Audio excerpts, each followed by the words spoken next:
We are freaking grinding, aka I've been doing emails all day in my office. His long been working on my car. That's covered in drywalls. He's gonna clean it up. We're working on the M240 drift car still.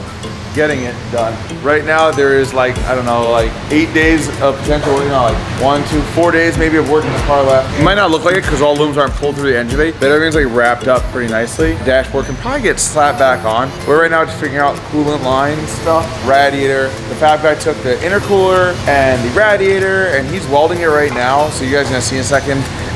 Everything's sort of bolted together and then making it fit on the front end. We got wide fab rear pretty done, sort of kinda. Cool, I guess. I'm waiting on axles. They finally come tomorrow. For like coolant stuff, we found like an inline thermostat is gonna be the best solution. We're trying to see what size lines these all are. That way, in a second for you guys, you'll see us magically have the right stuff to make it work. I went with a Clutch Masters clutch. I was being cheap. I'm being a little cheap, and that's not really a bad thing.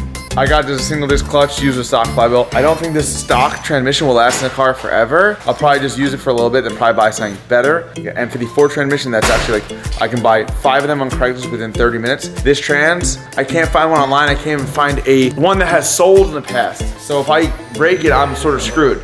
Just whatever I got, it's gonna work. Use stock flywheel, clean the transmission, pretty cool. Clutch Master stuff comes with another pivot piece, this thing. I don't think there's anything different about it. I just think they give you a new one. I'm not really 100% sure why. When I don't really ever see those wearing or bending. They give you a new throwout bearing, which looks like identical OEM. Most companies don't. I see these things wearing worse. Those wear, they make stainless steel ones to upgrade. They make brass ones. I don't have either right now, so we're just gonna rock the stock one. Hey, how are you? I'm doing great. So I'm again sort of standalone stuff. The car is getting a Link ECU. They're helping us out with wiring it all up. Obviously, also my beard just disappeared from that clip to this clip. It is what it is, it happens. Things are all done over different days. You guys just see sort of a shortened breakdown of what's what. So I take the ECU and I just pry the shit out of the cover. Do that for a second, get this cover off, and then I'm gonna cut it all up to get a little connector. So you'll see the before right here, and I'm gonna smash it all up.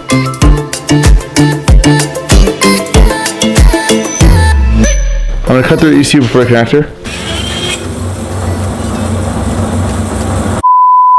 So Dave from Collab, he is here, saving the freaking day. I mean, my car looks really complete maybe from this angle, but it's absolutely not. Intercooler's pretty much stacked up in here, radiator stacked up. I know it would be cooler if the intercooler's a little bit lower, but it's not really that realistically possible because I want to have as much ground clearance as I can. Nothing's really welded, it's just, I mean, he made bracing so it all holds together. Now he has like weld feet to it, weld these little rubber things to the frame. Papadakis Racing, who does, I guess, multiple cars in Formula Drift. He sells a thing to lock the intake, Valvetronic stuff to limit, so you have one less thing to do with the aftermarket ECU. We lost it. Someone here threw it out. Did you throw out the Valvetronic thing? No. Everyone says they didn't do it, but someone threw it out. This shit's a mess. But we went through everything, we tore everything apart. We can't find it. I emailed him yesterday. I said, hey, I need another one of those things ASAP. He sent me a PayPal invoice. I paid it and it came literally next day. It was like 7, 8 o'clock here. We had a safety wire ourselves. It goes over here. I'm not gonna show it too great because I don't know if he wants it to be shown. Maybe he doesn't care. Maybe he shows in a video. But we did that. We're gonna plug the head ports while the valve cover's off. They're gonna work on a solution for that, whether we plug it and then we're gonna keep on going. To block the head ports on these cars, you sort of have to do it when you build the motor or make a lot of boost because inside the valve cover there's flaps. So when you're in vacuum or driving light, it pulls vacuum through the intake valve area to crankcase vacuum instead of crankcase pressure when you're making a bunch of power. Then the flaps, there's 2 flaps, they shut and they let the pressure out into the intake tube. That doesn't work with a lot of boost. It typically fails and then the valve cover squeals, does weird things. We usually plug it like this by using these little set screws, little Allen set screws. Can't really see it, but it's a proper Harbor Freight joint. And we just drive it right into the head. There's holes there. We do it on FAEs also. I ran it out of my car. You just sort of just drive it in. It cuts threads as it goes. You still should throw a rag in there, possibly metal shapings, don't mess anything up. We were gonna do that, but there's actually, I seen someone else did one where they made a plug and hammered it in. I don't know what's better. We're gonna see how hard it is to make a plug and hammer it instead of cutting threads into each of these. Cutting threads is a little more time consuming because like you have to put something into the intake port, clean it out really good before, cut threads a little bit, try to make them interlock so they never move, and then hope it seals up perfectly. Although we've done it a bunch of times, not have a problem. We're gonna try making plugs and hammering them in instead and see how that goes. Intake manifold, that should fit, deleting water, the air to water. Ricky just buzzed this together for me. We got to clean up the ports a little bit. Ricky's not collab, Ricky's 88 Lab. He's the man also. Because my friends are busy, I didn't really schedule anything, so I'm in a predicament. We've been talking about this for like 20 minutes probably, just trying to see how it all works. The manifold does fit, it does clear. We're gonna like sand it flat or something because it warped a little bit when welding. But we're gonna tighten it first, see how flat it gets itself just by tightening with like feeler gauge. But this is gonna work. Day is very confident in the fab work. I'm not as confident in the wiring that I need to work on a little more. We are getting right into wiring on this car. We started before. We have the ECU connector. I connected my first wires. I'm making up a jumper harness. I don't know what the best way to do this is. We're trying though. I'm gonna go to the shop. I got my friend Ricky Bobby here, Day here, and literally everyone is full speed working on this car.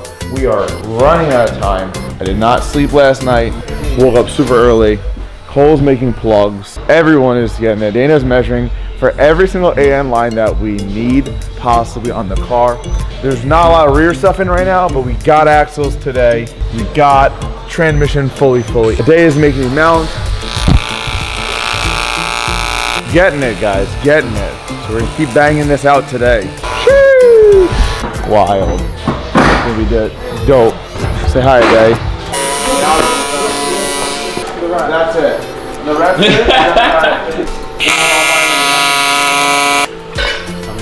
You director? Yeah, I guess we can bring it to the Oh, dude, I'm ready, y'all. It's perfect content. All right. This is a way. That's minty. All right, cool. Everyone's good. Everyone left. It's been a crazy day. We're not done yet, though. Day's blasting his last charge wrap. I'm gonna show you guys where we're at so far. And if you didn't think I was gonna put front mount intake on this car, you're tripping straight up. Front mount intake, not really on the car yet, but it's getting there. Ricky's like super fast, just slapping things together. So we slap together this side charge pipe really fast. And yes, that's really the makeshift table that he's working on in the middle of my shop, because I am not a fab shop. Also, engine wiring harness wise, I'm freaking getting it. Feel pretty good. I don't feel good about the mess I'm making in my freaking office, but check this out. So it's a jumper harness, I think I mentioned that before. This has been absurdly time consuming. The money that people charge to make this car looks insane. Like I'm just balling out of my freaking mind building this. This car is sort of done via like selling a lot of stuff I had. I sold 2 built E36 engines I had laying around, accumulated over time. N54 transmission. Parts, my Fast F80 that got parted out, I sold parts off that to pretty much fund this car. So while I looked at everything I did was just baller as hell, and I hope it looks like that. I hope it looks cool. Engine harness adapter I've made myself. I'm not sure if it was worth my time doing it versus just paying someone to do it, but I spent countless hours doing it. I'm like, I would say 75-80% done.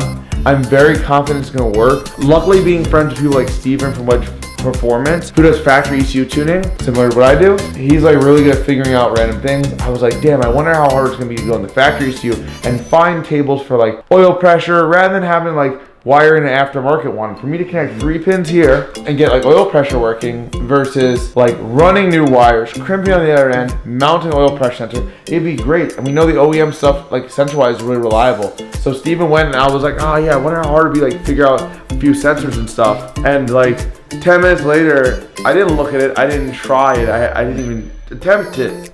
And like 5 minutes later, he just hit me with, hey, here's this one. I was like, cool. I was like, do you want to know a list of like the sensors I want info for? If you're just gonna spend the time to do it. And he just kept sending me more and more. So luckily that makes that part really easy. I think this is all gonna work out pretty good. We're still getting it though.